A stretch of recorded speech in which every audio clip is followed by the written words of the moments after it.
The concept of a unique identifier is pretty familiar to Americans. Your social security number is probably the most common example of a single number you're given at birth or soon after and you keep through your entire life.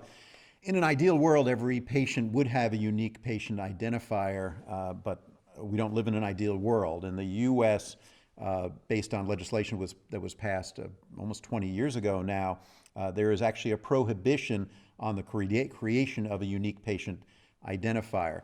That might seem a little arcane, but it turns out to be really very important as we think about this concept of interoperability.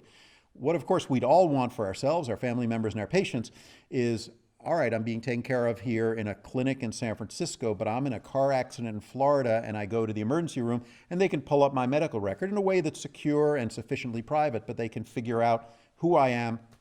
Turns out that's very difficult if there's no one unique identifier that hospital in Florida can use.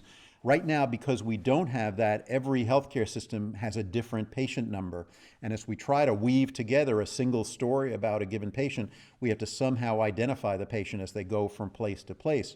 That's not that hard to do if your name is Robert Mark Wachter, but it's pretty hard to do if your name is John Smith.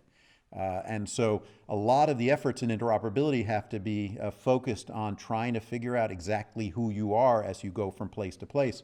I'm working now with the United Kingdom, and in England, every patient has a single identifier that helps track them from place to place. In the US, I think in some ways we've made it far more difficult on ourselves than we should by the lack of a patient identifier, so we have to figure out workarounds, because ultimately we do want a system in which a patient can be seen everywhere and their medical record is available to all the clinicians that need it at the point of care.